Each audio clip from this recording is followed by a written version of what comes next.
आता पाहणार आहोत सविस्तर बातमी।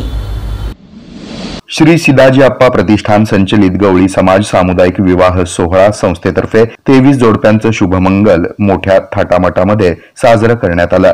जुनी मिल कंपाऊंड येथील मैदानावर 23 जोडप्यांनी रेशीम गाठी बांधत जन्मोजन्मी साथ देण्याचं वचन परस्परांना दिलं। शानदार, बहारदार आणि दिमागदार वातावरणामध्ये 23 जोडपी विवाहबद्ध झाली।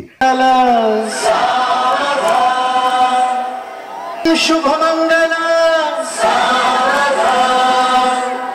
सीताराम तेजा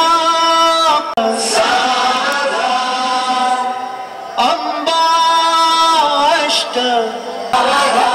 शुभमंगल।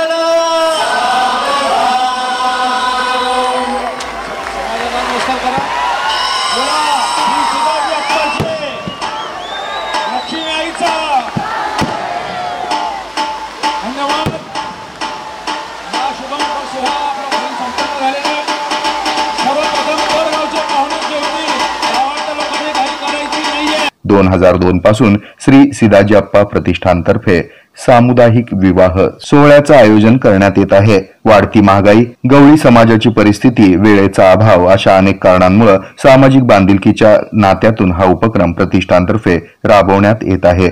श्री सिदाजी अप्पा प्रतिष्ठानचे अध्यक्ष अजित नायकू गवळी, उपाध्यक्ष चंद्रकांत सुरेश शहापूरकर, सचिव प्रभाकर जानगवळी, पांडुरंग परळकर, सहसचिव चंद्रकांत नायकू गवळी, अनिल गवळी, ज्ञानेश्वर अंजिखाने, खजिनदार बाळू आकुसखाने यांच्यासह पदाधिकारी सदस्यांनी या सोहळ्याच्या यशस्वीतेसाठी विशेष परिश्रम घेतले। 23 जोडपे नशीबवान आहे की हजारो साधारणतः प्रचंड मोठ्या गर्दीमध्ये इतक्या आपल्या लोकांच्या आशीर्वादानं हा विवाह सोहळा संपन्न होतोय। आयुष्याच्या सुरुवातीच्या वाटेवर या हजारो लोकांचे आशीर्वाद ह्या जोडप्यांना लाभतायत आणि खरोखर मनापासूनचा हा आनंद आहे। समाज म्हणजेच आपले एक विशाल कुटुंब असतं आणि या कुटुंबाच्या माध्यमातून हा सोहळा या ठिकाणी संपन्न होतो आहे। या उपक्रमासाठी शहरातील अनेक मान्यवरांनी मनापासूनचं सहकार्य केलेलं आहे। या उपक्रमासाठी बऱ्याच कार्यकर्त्यांनी खूप मोठी मेहनत घेतली। या नवदाम्पत्यांना शुभेच्छा देण्यासाठी आमदार देवेंद्र कोठे, माजी नगरसेवक गुरुशांत धुत्तरगावकर यांच्यासह राजकीय सामाजिक क्षेत्रासह गवळी समाज बांधव मोठ्या संख्येने उपस्थित होते। हे आहे मेट्रोकास्ट केबल नेटवर्क आणि आपण पाहत आहात द न्यूज प्लस बरच काही।